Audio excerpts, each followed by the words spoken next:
The human voice. It's the instrument we all play. It's the most powerful sound in the world, probably. It's the only one that can start a war or say, I love you. And yet many people have the experience that when they speak, people don't listen to them. Why is that? How can we speak powerfully to make change in the world? What I'd like to suggest, there are a number of habits that we need to move away from. I've assembled for your pleasure here 7 deadly sins of speaking. I'm not pretending this is an exhaustive list, but these 7, I think, are pretty large. Habits that we can all fall into. First, gossip. Speaking ill of somebody who's not present. Not a nice habit, and we know perfectly well the person gossiping 5 minutes later will be gossiping about us. Second, judging. We know people who are like this in conversation, and it's very hard to listen to somebody if you know that you're being judged and found wanting at the same time. Third, negativity.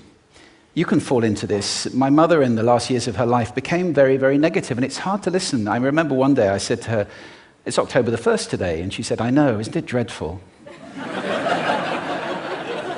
It's hard to listen when somebody's that negative. And another form of negativity, complaining. Well, this is the national art of the UK.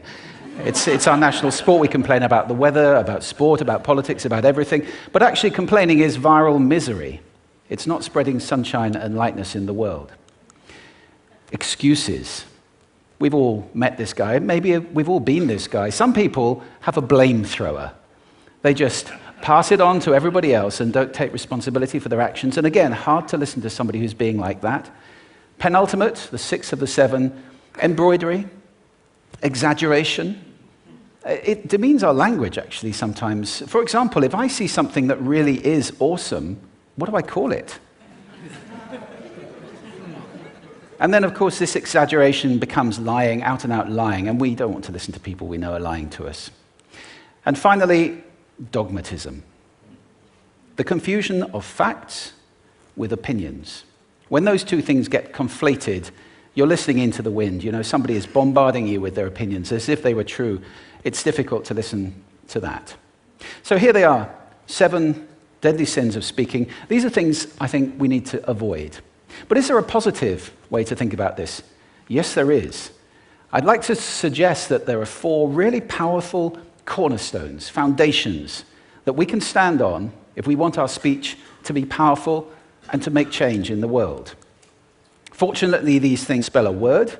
The word is hail, and it has a great definition as well. I'm not talking about the stuff that falls from the sky and hits you on the head.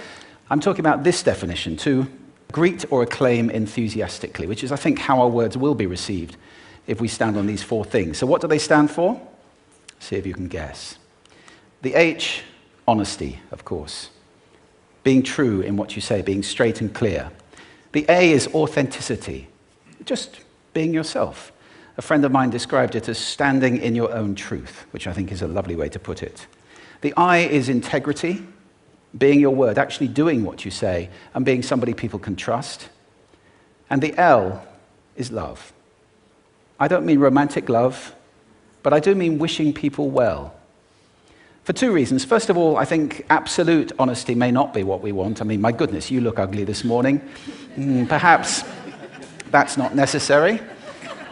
Tempered with love, of course, honesty is a great thing. But also, if you're really wishing somebody well, it's very hard to judge them at the same time. I'm not even sure you can do those 2 things simultaneously. So, hail. Also, now that's what you say, and it's like the old song, it is what you say, it's also the way that you say it. You have an amazing toolbox. This instrument is incredible, and yet this is a toolbox that very few people have ever opened. I'd like to have a little rummage in there with you now, and just pull a few tools out that you might like to take away and play with, which will increase the power of your speaking. Register, for example. Now, falsetto register may not be very useful most of the time, but there's a register in between. I'm not going to get very technical about this for any of you who are voice coaches.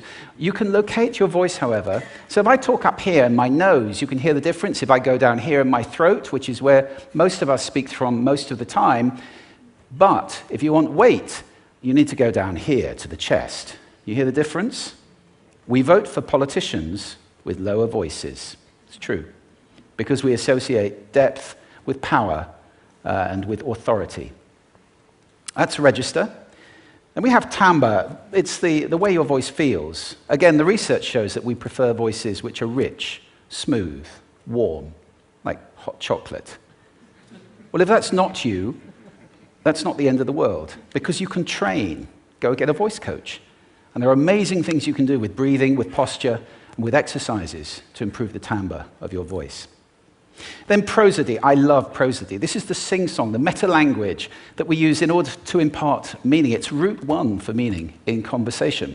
People who speak all on one note are really quite hard to listen to if they don't have any prosody at all. That's where the word monotonic comes from, or monotonous, monotone. Also, we have repetitive prosody now coming in, where every sentence ends as if it were a question, when it's actually not a question, it's a statement.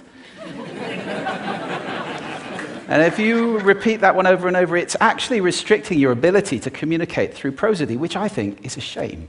So let's try and break that habit. Pace. I can get very, very excited by saying something really, really quickly, or I can slow right down to emphasize. And at the end of that, of course, is our old friend, silence. There's nothing wrong with a bit of silence in a talk, is there? We don't have to fill it with ums and ahs. It can be very powerful. Of course, pitch often goes along with pace to indicate arousal, but you can do it just with pitch. Where did you leave my keys? Where did you leave my keys? It's a slightly different meaning in those two deliveries.